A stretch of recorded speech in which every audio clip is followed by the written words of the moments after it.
The best piece of advice I've ever been given is that when you receive advice, just treat it as another option. When you're not sure what you're doing, and you've got people who have got much more experience than you in other walks of life or in other businesses that are not the same situation as yours, take the advice and just say, thanks very much, you give me another option to choose from. And just think about it as creating optionality. I'm Hattie Willis, your host, and each episode I talk to an entrepreneur, investor, or startup expert to unpack their hardest moments, biggest wins, and hard-earned advice, so we can shortcut our learnings as founders together. So today I'm joined by the incredible Daniel Sawko, co-founder of ShipShapeVC. Daniel is a font of very cool data, which I actually don't say about many people. Normally, data is not as fun as you make it, about fundraising, and spends his life trying to help founders find investors, which, as many of you listening will know, is a drastically painful process if you don't have a helping hand. And especially for founders who are new to the space, navigating where to find investors is a question I get so often. So thank God you exist, because I can now just outsource my answer to ShipShape.vc, and immediately I look super valuable. So that is my very long-winded way of saying, Daniel, welcome to the show. We're going to dig into all things investments, and I'm very excited. Thanks so much for having me, Patty. Yeah, really, really excited for it. So I want to start, though we're going to spend the bulk of the podcast actually talking about advice to founders around fundraising and what you're seeing in this space. I do want to start with your story and how you got into entrepreneurship, expectation versus reality. Yeah. So talk to us, was it something you always thought you'd do? How did you get into it? It's definitely something I've always wanted to do my own thing. Definitely got into it earlier than I had anticipated in that loose timeline that I had for life, but really glad that I did end up being pulled into doing it, because the problem that we're solving for is something that is making a genuine impact on businesses around the world who are solving much bigger problems than the one that we are. But yeah, post-uni did like standard thing that most people do if they don't really know what they want to do, which is go into consulting. Yep. Oh. Exactly. Yeah. And it was mainly in financial services companies, whether it was insurance or banks, and like delivering technology solutions to make them function slightly better. And it was kind of painful. Most people who have ever worked in a large organization, they know how long it takes for a decision to be made. And in that sort of world, you're working with sometimes really cool technology businesses who are moving at the speed of light. And then you're working alongside a big financial institution that's taking 2 years to come to a decision on something, which was an original product feature of what that business did 2 years ago. But actually the business has changed significantly by the time they've turned around. So I ended up joining one of those companies as employee number 8. And it was much more exciting to be on that side of things, where you might have 20 big decisions in a day versus 20 spaced out over several years.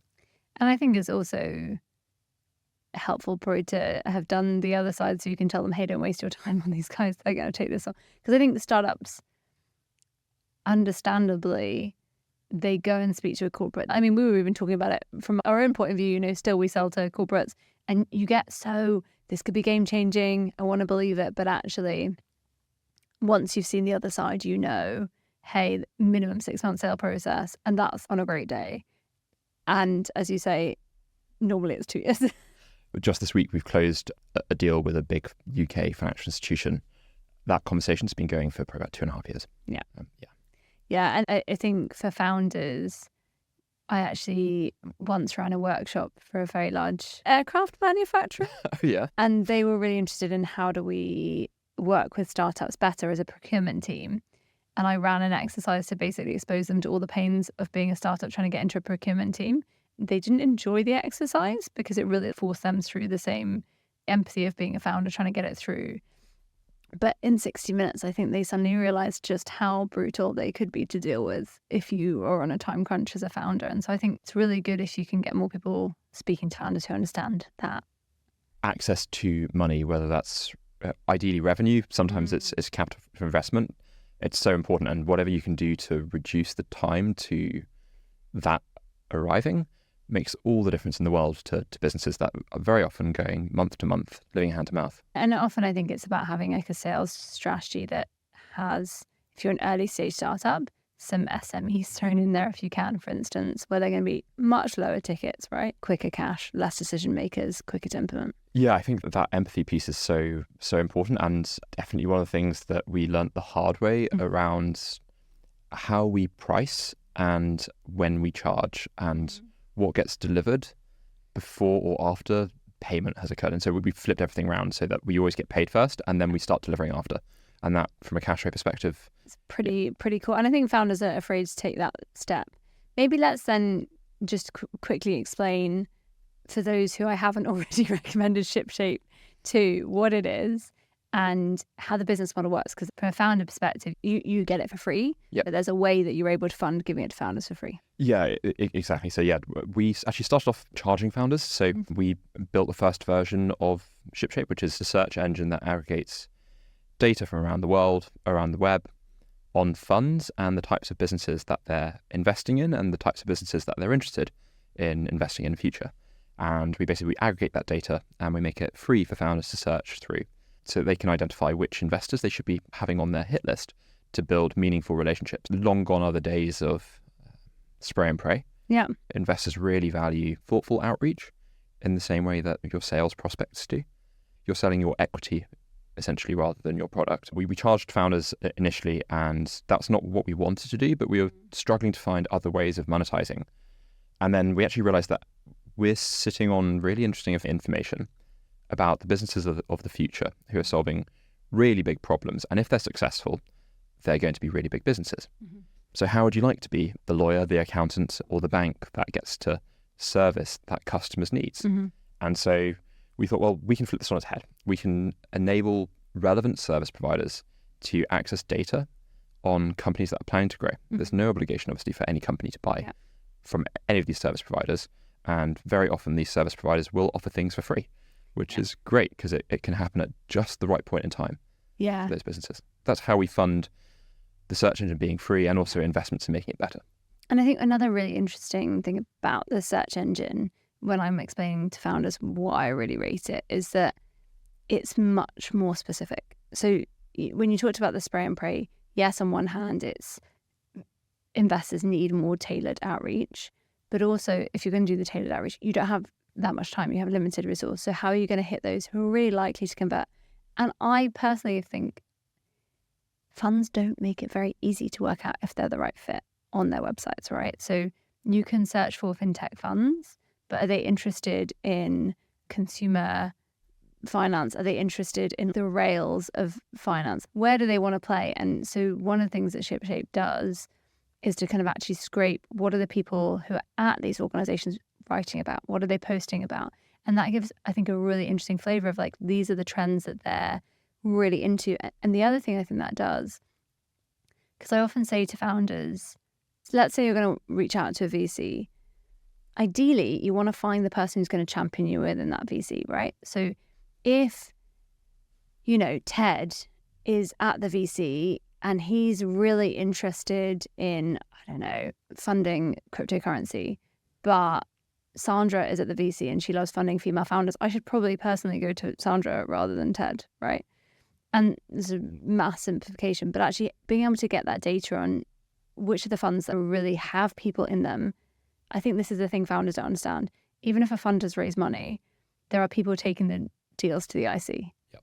And you need to be able to get an individual bought into you as much as the fund thesis as well. Yeah, prime movers for anything happening in the world are individuals, regardless of the organization that they're in. You need someone who believes in what you're doing, understands it, and is going to be the most credible salesperson for you within that organization. So, that's very much where we're coming at this from. Yeah, your point about, I think, individuals is so key. And then being able to navigate, really important. I think the other really interesting thing that comes out of ShipShape is then the trends as well. So one of the things that you can start to do is to see a lot more interesting data at an aggregate level and also even about a fund. So like, when are they spending their money? I think you're a really perfect guest to explain maybe about the timing of funds and why founders should care about that, because it's really not understood widely. Yeah, and actually, even after having identified the problem of targeting the specific right individual. There are other factors as well that are at play. So timing of funds, why does it matter? What is it? And what are some things to look out for? So funds very often, the way that they raise, they have some of their own money. Often it's put in by the people who are the general partners within a fund. They often put in some of the money for the pot, skin in the game. But they also go and raise most of the money for the fund from other investors, whether those are very wealthy individuals, family offices, institutions, even government these days. Yeah. And pension providers and all sorts. Exactly. And obviously there's been a big change recently in the UK, which is probably worth touching upon at a later point. But basically they go out and they raise, let's say it's a 10 million fund. They have to commit to investors when they're going to see a return on that, when that capital is going to be released, plus any returns and proceeds. And funds will structure that differently, but a 10-year fund is a usual life cycle for a VC fund. And so what that means is that the fund would like to have made investments, so i.e. take a position in companies as they're growing. Hopefully some of the companies that they invest in have explosive growth. Yeah. And then by the end of the time frame of the fund, that fund would like to exit that position, ideally with a significant return. So there needs to be a point where they can sell their shares in the company, normally through an IPO, so selling shares publicly, maybe through a private acquisition. Yeah, exactly. And so it's therefore really important for founders when they're speaking with funds to explain a credible path to essentially a liquidity event, i.e. the selling of that equity for a higher value down the line, whether that is through a private acquisition by a larger company or going all the way through to public markets and having an IPO and ringing the bell at the stock exchange, etc. Like that's a famous image that so many people have like a romantic view of. So funds therefore might have a 10-year horizon for the fund and time frame, but that actually means that they've got to concentrate when they're making their investments. So very often there'll be a period in which they're making their initial investments and they'll often reserve a pot for following on. So if they spot the high potential ones from their initial batch of investments, they'll often follow on in future rounds to sort of double down on that winning position. But what that means is that you've actually got a limited time frame in that 10-year horizon, 3 to 4 years. If you're looking at, let's say, Sequoia raises a new fund, you really ought to be speaking with them about that fund within those first 3 to 4 years. And what we've actually integrated recently into the search engine is the ability to see when a fund is deploying. And then also we're going to be building in when they've raised. So founders will be able to see, okay, do they have what's called dry powder, i.e. capital to deploy? Are they actively deploying it? And then also what's the time frame in relation to when they last raised their own funds? And it's so helpful to know because you do start to see these very different patterns, right? So for instance, one that we know happens for some funds, not every fund, but you normally have, again, your LPs don't pay you all of it in advance, right? And you have to hit certain milestones. Spending the money and making the investments, being part of that, right? So sometimes you'll have a fund who is coming towards the end of that 3 to 4 year period. They actually have to make more investments because otherwise they're not going to get the rest of the money to do the follow-on, for instance. Yeah, and you've also got to remember the way that those running the fund, in some instances, a big proportion of their remuneration is driven by the fees that they charge the companies that they're investing in, which is a whole different topic. And there are definitely some funds out there that charge very hefty fees for the companies that they give £10 to, and then they take £1 back post-investment, etc. And I don't think it ends up with great returns for investors, and it's a really weird way of doing it. But ultimately, that's the way that some of them are incentivized to make money. And it's super important to know. And I think the other thing to note is you were talking about when they're raising again. And again, investors really need to make a big return because they want to be able to raise the next bigger fund because they make money in part from a percentage on what they're managing as well as a percentage on delivering over and above what they promised investors, right? Yes, exactly. There's a phenomenon that we've seen in the data that we're picking up where there are more funds out there that are announcing that they've closed some money to invest, but actually an increasing proportion of those events, so i.e. when these funds are raising, they're not actually hitting their targets. They're having to announce what's called a first close in order to basically say, we've got some commitments and we need to start deploying this money because otherwise the dream is over. Yeah. And so they need to go out there and they need to basically stick a big sign up saying we've got capital and we need to deploy it quickly, because otherwise this show's a no-go. Yeah, and you often see that for first-time fund managers, I think even more so, because they don't have necessarily the track record of, look, I can find great investments, but if you give me your money, I can prove it a bit. Yeah. Which is, I think, really interesting, because with more funds out there, more funds are going to need to be more differentiated in their approach and to demonstrate that they've got a good hypothesis that's actually different to lots of other funds. You talked earlier about it's very often not easy to see what a fund is actually interested in on their website, and many funds don't actually have a very tight thesis. They like being able to change. Love being able to keep it open. Exactly. Even a 3 to 4 year time horizon in the world of tech is a very long time. Yeah. A week is a long time in politics, even longer in tech. Yeah, very true. I want to get into some of these data trends you're seeing, because like one of my favorite things about seeing Daniel, other than his joyful personality, which is up there, is every time I see you, you're like, do you want to see some cool data? And I'm like, yes, I do. So you mentioned we're seeing an increasing number of funds and an increasing number of funds closing rounds, or, first close. It's super interesting and doesn't surprise me, but it's helpful to know, again, those might be some ones worth approaching. What else are you seeing that's maybe surprised you?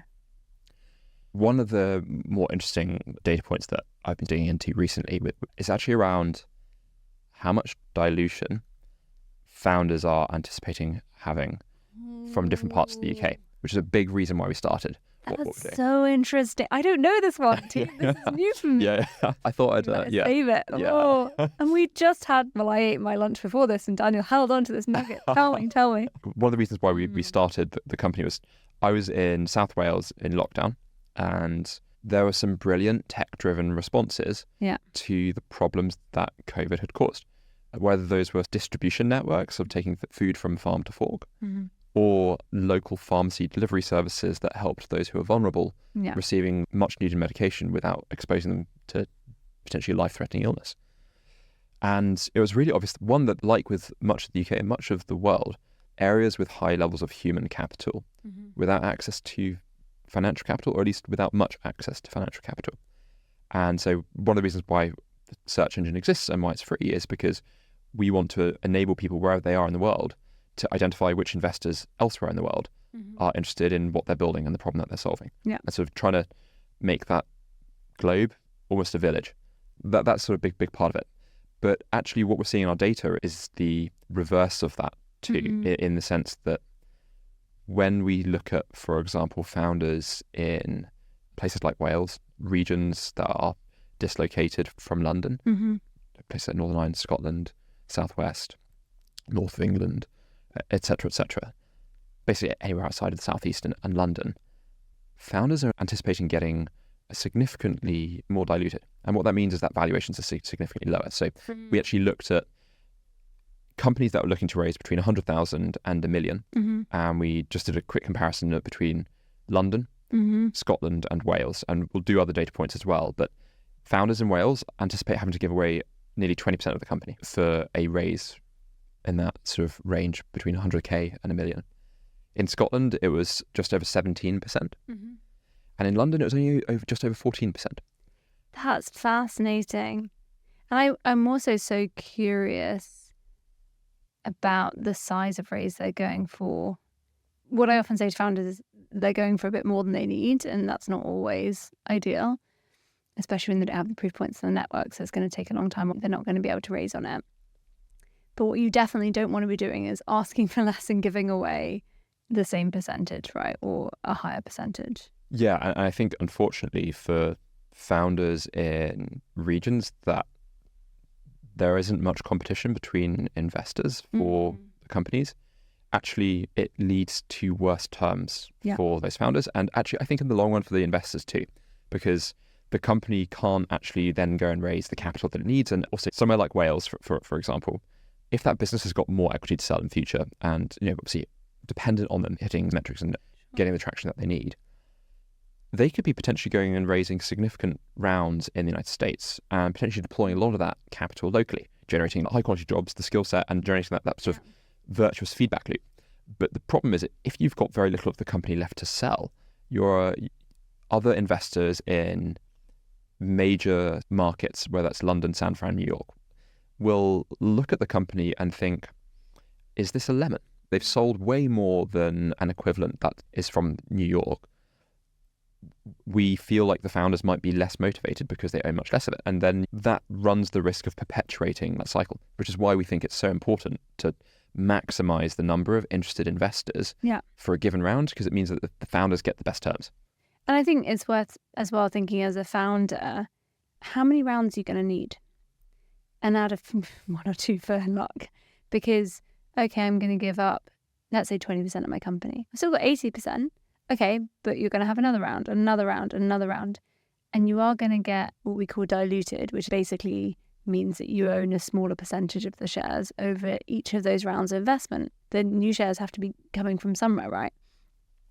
And so I do think doing some of that, I think planning is too strong a word, but maybe thinking about, okay, if I need another several rounds, what's my dilution going to look like at the end? For those of you just listening on audio, I pulled a very pained face at Daniel when he was talking about these investors who take really high percentages and then it just kills the future round. And I just think it's always a bit of a warning sign when an investor is willing to do that, because it tells me that they're really not that bright themselves, or they don't understand the ecosystem. But either way, it's so easy as a founder to be chatting to someone and they're very hard selling you on, yeah, these are the terms. And as you said, if you've got less to compare it to, of course you're going to think, okay, maybe this is the deal, maybe this is a good deal. And you just don't know that actually others are getting much better terms if you don't have that network as well. Yeah, and it's a big part of the reason why we're keen to make that data public, so that founders know, actually, if you go to other ecosystems and if you do go and you shop around, you can get better deals elsewhere. And in a post-COVID world, we're much more used to conducting business over longer distances virtually. Actually, it's a very viable option. Is there any way at the moment to compare what someone else has been valuing their company at versus their milestones? Because I think this is the other thing. And actually, I'm saying this, but I know it's an absolute nightmare to try and do, because founders ask me all the time, well, how much should I be giving based on this? And I'm like, you're basically asking me to value a company on the fly, which is really hard to do, because it is a bit of a combo of, well, what will people pay right now at this moment in time? And I always think I'm doing a finger in the air sense check of, if you're telling me I'm raising $1 million, I've never done this before, we don't actually have customers, our MVP is incredibly dodgy, I'm probably going to say $1 million is maybe a little bit much. But other than that, it's really hard to actually benchmark this stuff. Yeah, and it's so difficult to actually get a good understanding of what the market will take, because so many investors are going to say no to you anyway, even if they are potentially a really good fit. There are so many factors and variables that go into it that it's difficult to ascertain what that is. There are obviously, in theory, some comparables out there, but it's really hard to access that data. So no one has pulled together that data in a way that would enable someone else to compare apples with apples, because I just don't think it exists, which is why test the market, see what the market will take. Yeah, and I think it's so much of it is building a big enough network, to your point, building a big enough network, maybe outside of your region, which is rubbish and comes with a huge cost. I don't want to downplay that. I'm aware that sitting in London, having an investor meeting costs you a coffee at a tube fare. If you're coming from somewhere else in the UK, that's an expensive day. Yep. And opportunity cost as well is higher in time and everything else. But if you don't have that, I really do think it costs you a lot more. Yeah, I'd love to see the new government introduce something like an entrepreneur train ticket, where they could 100%. Let's go petition them. It would be great, because you're enabling that connectivity that could really change the trajectory of those businesses. Kira, are you listening? Yeah. We'd like this to happen. How do we make this happen? I think we'd go have a chat with, I don't know, Rachel Reeves or HMRC and say, this is going to pay you back. Right, action for after the podcast. Every listener, hold us to this. I don't know how, but hit me until I remember.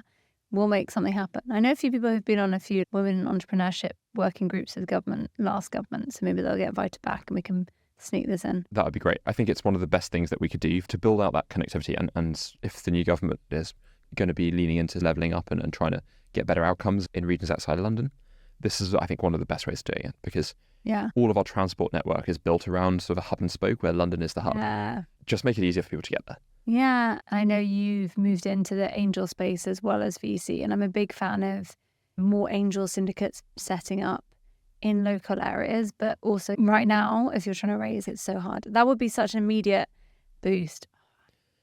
Okay, watch this space. We're going to make this happen. I'm going to piggyback on Daniel's brilliance and somehow attach myself to the campaign.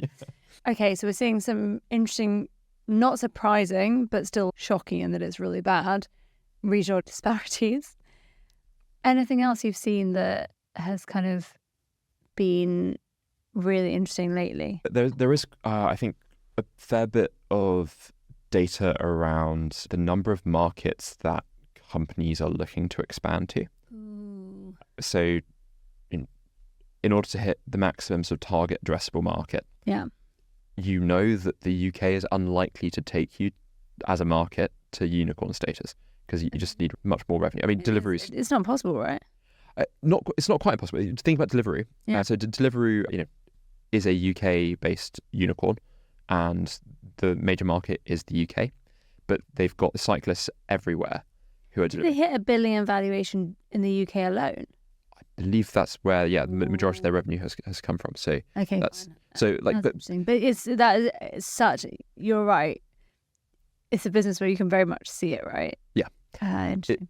and you see it everywhere. But basically, there are other technologies or other services or businesses that are doing something that's a bit more niche. Yeah. And they're going to take a small chunk of a very large market globally. But in order to take that small chunk and grow it into something sizable, they need to go and expand to other markets. Yeah.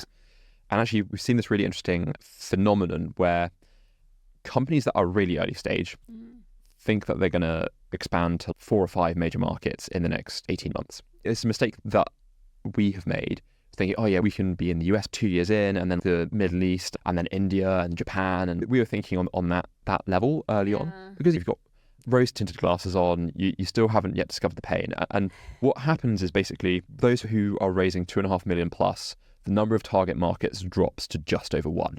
Yeah. And so they're thinking much more realistically about the number of markets that they could feasibly even think about attacking. And then it climbs up again. I think it's a really classic case of, I think people just underestimating what it takes to expand and not seeing that, hey, lots might be transferable, but loads isn't. And there are some examples where other platforms make it easier to reach other markets, fine. Like, I'm not saying no business model, but like, yeah, it's a big mistake. It's also probably one of the reasons why founders attract capital, is because ultimately they are going to be overly optimistic. Yeah. But if they even hit 20% of their level of ambition, that's still a brilliant business. It's just really interesting to seeing that initial optimism, then realism, and then actually those who are making it through that period in their growth, then becoming more ambitious again. Actually, I want your take on something that I can't work out what I think about it. So with early stage founders, I often have this challenge with them if I want to say 2 things at once. I want to say, hey, your strategy needs to make sense on paper. If you're telling me you're going to reach X million customers, do they even exist in the countries you're going to target? Fine. Is this a sensible growth strategy? Are you overexpanding too fast? I want to be able to look at your strategy and be like, yeah, I buy it. Could happen. Not I think it's likely to happen, but I buy it could happen. Plausible. But then I need to see the ambition. And I often say to founders, everyone else is massively overstating where they are. So if you're being humble and you're being cautious, investors are comparing you with the others who is having this huge ambition. And so I guess the question is, what do you think the right balance is for founders between that visionary look, we can get massive, and also believability and credibility of the plan to get massive? Ultimately, I don't think there's an easy answer to it. I think fundamentally founders are just always going to be over optimistic, but hopefully a lot of them are quick learners. That seems to be what the data's showing you. Yeah, they learn quickly that they're over ambitious. Yeah. They then set more reasonable targets, And then they get better at just hitting them. Obviously, what we're not seeing is all the companies that don't make it to that stage, but those that are making it, they're bringing in their horizons to something more realistic, sold the view over the oceans of like, you know, the riches beyond. They've sold that view. And now they're just thinking about, can we get to Atlantic? Ultimately, I don't think there's much that can be done except for say, you're going to be over optimistic to start with. That's fine. Embrace it. Yeah. And then ultimately, you know, when you're faced with reality, accept that too. And then once you have done that, you're going to get better practice and better versed at navigating those waters right in front of you. Yeah, true. Okay, I want to talk about bias in funding. And I appreciate we need to caveat all this, which you're always very good at when I talk to you about, like, we don't actually quite know the bias in like who's currently signing up to ShipShape. So we need to caveat this because it is not necessarily yet completely representative because we don't quite know what's feeding into who is and isn't using it. But what are you seeing around trends around, for instance, female founders? Because I think this is, you know, fascinating challenge around, you know, 2% of VC capital goes to women. And we always get this question of like, yeah, but how many women are actually trying to raise from VC? And I'm like, it fundamentally feels wrong, but like I don't have that number to give you back. So anything you're seeing in that space, because I'm always fascinated by it. Yes, and actually we've studied a cohort of about just over 1,500 founders that have used the search engine, and we've looked through the founding teams and basically looked at what the gender breakdown looks like for those who are seeking capital. I would also caveat that what we haven't done is we haven't yet looked through how much they were looking to raise. So we've got planned raises everywhere between 50,000 all the way through to 80 million. So Quite range. Yeah, take this with a big bag of salt, because what we haven't got is that distribution, and we haven't looked at the sectors, we haven't looked at like the locations, etc., etc. We said wherever these people are in the world and whatever amount of money they're seeking, what's the gender breakdown?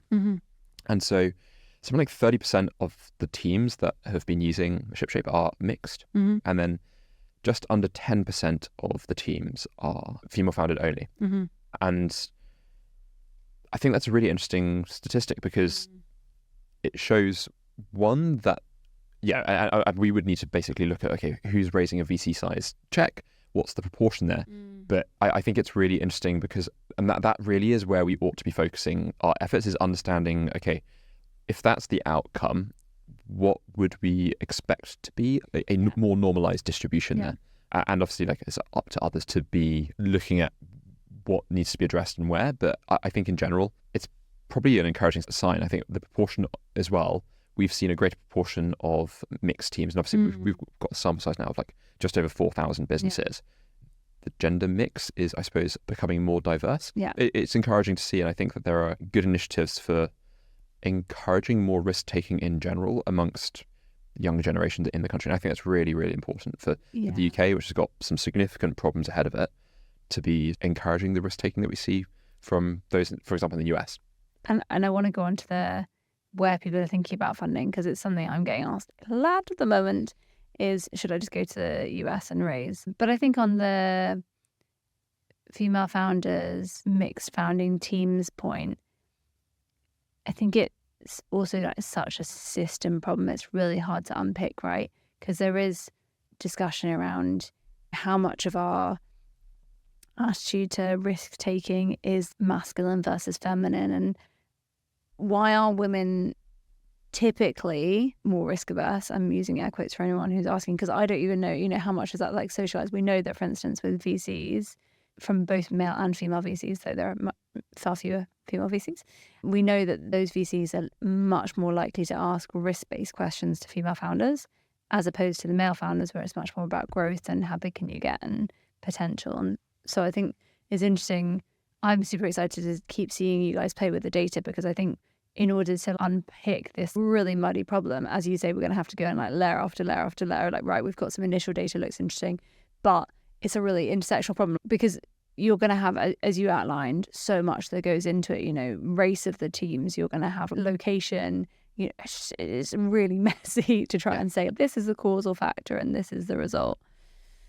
The reality is that it's going to be down to politicians to make policy changes. And yes, there are some more grassroots initiatives. Look at what Emmy Faust is doing, encouraging more female founders into entrepreneurship, and obviously with If We Raise as well. You've got initiatives that are grassroots, but I think ultimately what we see our role as being is we're getting data. others are going to be better at interpreting that data and making essentially hypotheses that need to then go and be tested.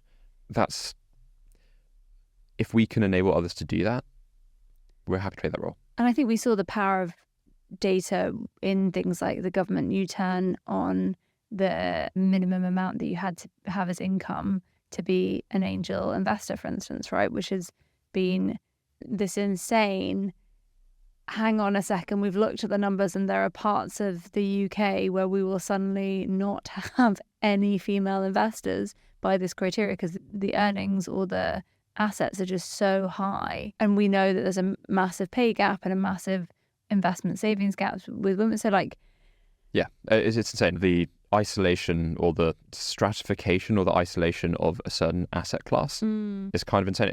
It's a bit like saying, in theory, if you walk into a gambling shop on a street, you can, in theory, make a return, in theory. Most of the time, statistically not. Yeah. And whilst the same might be said for most angel investments, actually, you're better off in general in making those types of investments. That it's not the same as where the house always wins, right? The odds are stacked against you. So I think it's really good that the government did use data. Yeah. And actually, there was a big argument and uproar about why are you preventing people from accessing this asset class, especially when you enable anyone to gamble, obviously, and we know that it disproportionately affects those who can least afford it. And totally mad. Don't get me started on someone they just opened it, like where I live, the amount of homelessness has gone up so visibly in the last year, and that's just what's visible, right? And then they have just put a casino on, Brixton High Street, and I'm like, are you kidding me? Anyway, rant for another day. While I'm campaigning Kia, I'll just have a little chat about that too. Kia, looking forward to our session soon. So I wanted to chat as well about, I guess, advice that you're giving to founders kind of more broadly around how they should be approaching investment, because you see so many founders raising. I know you also work with a lot of accelerator programs and support founders more broadly. What are some of the things that you find yourself most commonly saying to founders that you think other people aren't saying this? Why aren't other people saying this, but founders really need to hear it? I think the really big one is the way that you approach an investor for purchasing equity in your company and buying into your company says a lot about the way that you sell your product and your business. I think if the more thoughtful you are about it, the more likely you are to succeed. And success might not immediately look like a check. It might just be a good bit of advice and the start of a relationship. And I think definitely a big regret of mine is approaching relationships that are genuinely long-term as being very short-term and urgent because they were urgent for the business at the time. Yeah. But approaching them like this has got to happen and happen quickly. And obviously you need some urgency, but also, and again, I've been guilty of this. It's really difficult to build that relationship with someone if they're just pressing you for cash. Yeah. It's not a good outcome, and definitely the trajectory of a business would improve by taking a longer-term view. And actually you would probably end up with more cash sooner as well, which is the other paradox of it.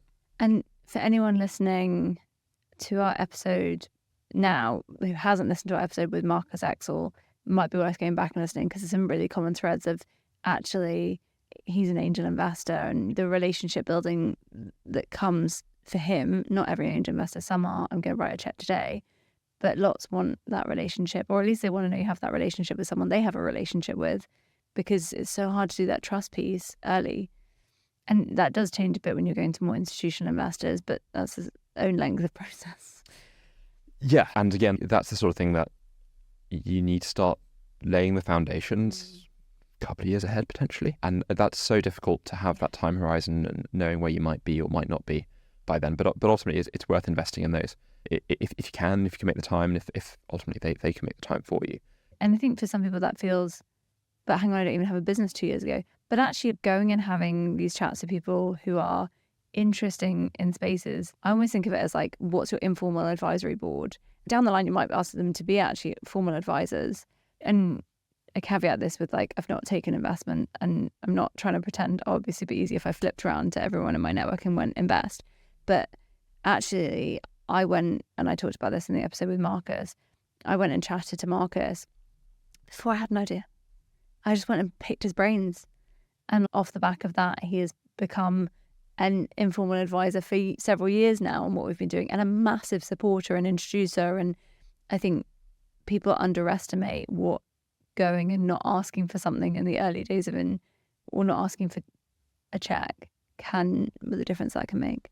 Yeah, definitely. And I think the beauty of human relationships, you often end up walking away with something different to what you potentially were explicitly asking for. If you go and ask for advice, you'll very often get people buying into it, and then potentially opening up their checkbook and really buying into it. And that definitely is a much better way of building that relationship. And ultimately, you're giving the optionality to the person of the way that they want to take the conversation. Mm-hmm. And that's their prerogative anyway. Actually, Marcus is someone that I previously approached for investment, and I actually wish that I'd approached it very differently, because at the time the business really needed cash, and I definitely went into the conversation harder than I ought to have done. And definitely someone who gave really good advice that followed since. So yeah. And we spoke about with Marcus, like even people he's known years, they ask for investment, and sometimes he goes, I'm going to go think about this.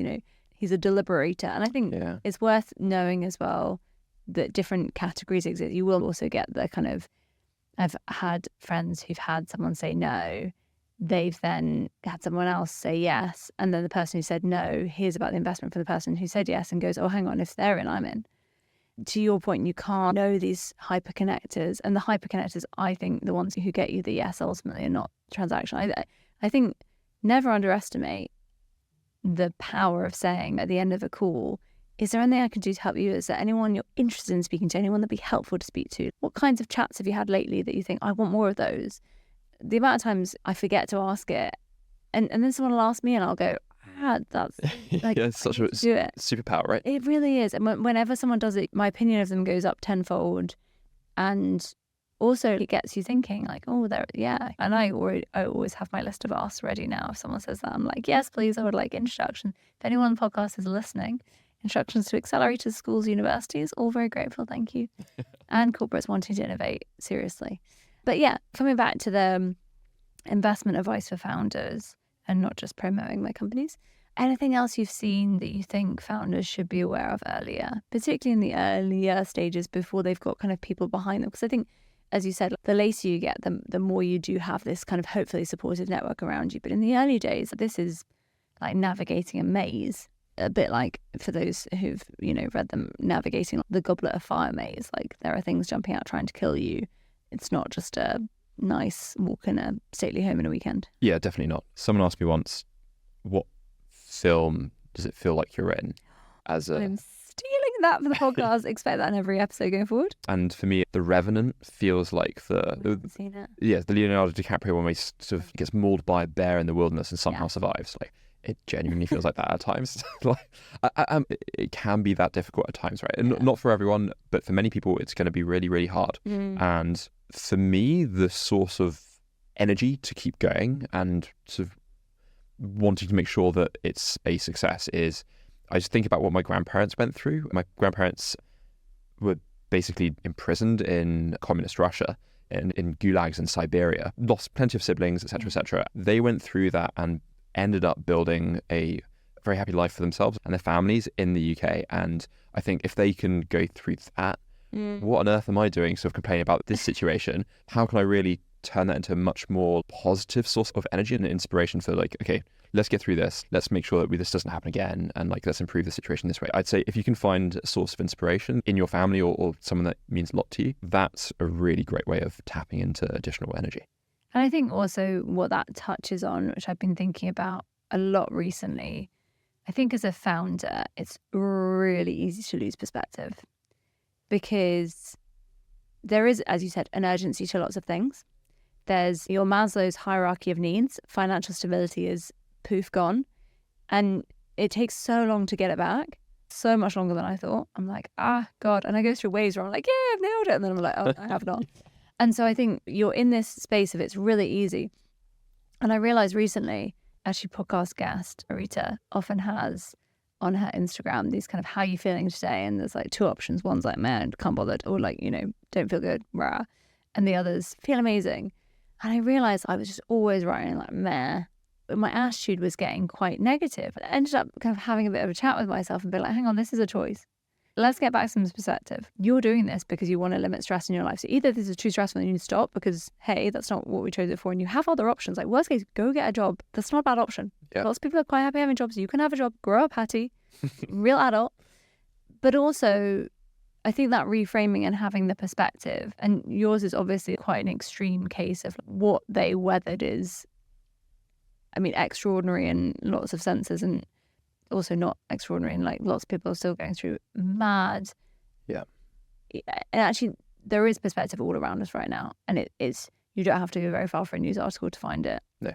And I think more founders, I think we need to be a little bit tougher with ourselves without losing the empathy. And it's like a total balance of, hey, like, let's not underplay that this is hard and that you're going to feel stressed and strained and that you need to talk to founder friends about it. And, you know, we were saying, sitting in the courtyard before this, sometimes if you don't talk to someone about something, you're in your own head. What is it, trying to play 4D Would you test yourself? Yeah. Exactly. Versus you and I had a conversation and in 2 seconds I had a reply from a client who I'd been overthinking whether I should just text them, and great, I got a reply and you've moved on my sale very effectively. So I think we've got to keep this balance of like, let's not gaslight ourselves that this isn't hard and stressful and you aren't going to go through this emotional roller coaster, but maybe let's also not get caught into a slight, this is happening to me, rather than I'm getting to have agency, and also the perspective of like, how bad is it really?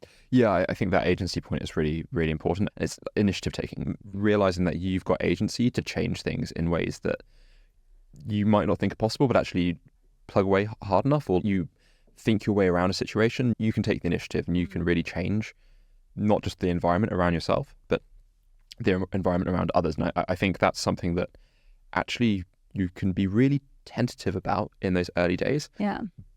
But actually, you can just go and do it. And you will fail a lot of the time in achieving it, but you'll be amazed at the things that come off because people want to say yes. And I think I'm actually mid-writing a blog on, you know, basically one of the things I'm hearing from a lot of corporates is, I'm so sorry to any Gen Z listening, but hey, you should hear it. They're complaining pretty heavily that Gen Z are not taking initiative. That they're really struggling. They're like, how the hell do you teach initiative, right? If someone's not got it at 20, like, how do you teach it? And my argument I'm about to try and make very self-servingly is that you should train them in innovation, because actually innovation is all about making decisions without all the facts.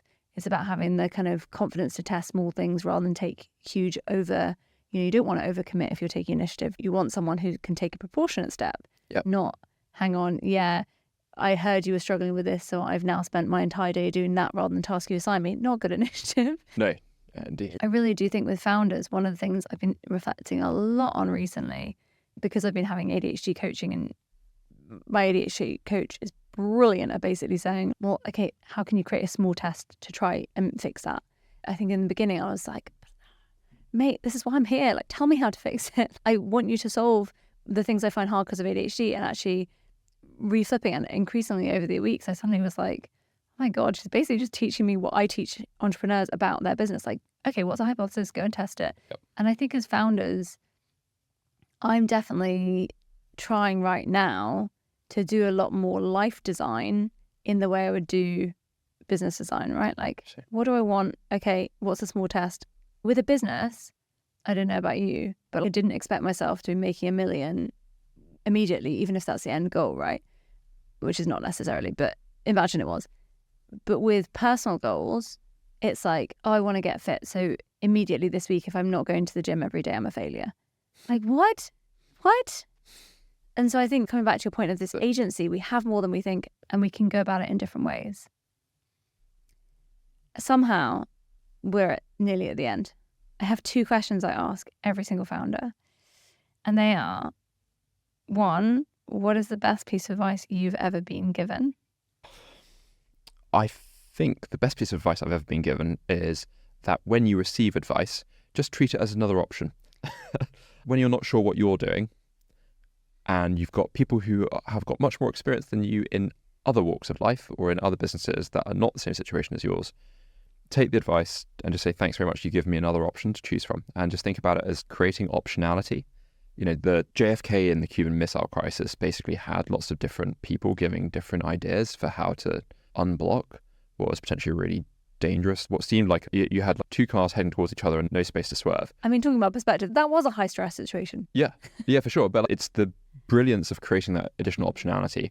And that's really what advice should do for you. Our NED, a man called Hugh Bishop, is just brilliant at sort of spitballing different ideas, different possible routes to take, and just creating the optionality and working through some hypotheses. And it's just brilliant to be able to do that, either with a co-founder, spouse, friend, NED, advisor, whoever it is. I think it's really important to do that, because you will create paths that are actually better than ones that you initially thought of. I'm obviously a huge advocate for building these founder communities around you. A, so you just don't feel alone. B, I had a chat with a friend about sales the other day, and she's selling similar clients, different space. And she was talking about, oh yeah, we've been running these breakfasts at Dishoom. And I was like, I love Dishoom breakfast. This is a great idea for my business. I'm literally just going to borrow it. Thanks. And as you say, like, you just end up with so many more options because you're getting that lovely input. Yeah, exactly. We are so often approaching something for the first time. And if we can get additional data points that help to guide us, and at least, let's say you're speaking with an investor, the investor gets to do that, gets to have a conversation with a founder hundreds of times a year. You might be going in for one of your first ever conversations, or like the first type of that conversation. And just building up the pattern recognition from others really helps you with knowing how to navigate that. For example, in Wales, we've been gathering feedback of tech companies that have engaged with a state-backed bank, and they haven't had great experiences. And we're basically wanting to make sure that other founders who, again, don't have the luxury of engaging with investors all the time, or there being lots of investors that they can engage with to know how they should behave.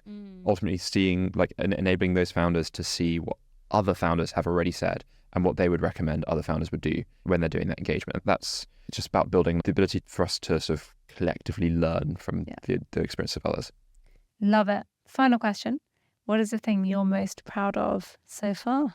I think the fact that a small team of people have built something that has positively impacted hundreds of businesses, saved them lots of time, in some instances successfully helping people to raise and find investors that are going to change the trajectories of their businesses for the better. We're also really, I think, proud of the fact that one of our investors we actually found using our own search engine, which is great. It was something that sort of nagged at me for the first couple of years, thinking, we've got this thing, we need money too. Like, you need to eat our own dog food. We need to eat our own dog food, and we did. It actually took nearly 2 years for the person that we started a relationship with. He's sort of like the godfather of data science within venture capital, a guy called Francesco Correa, who is brilliant.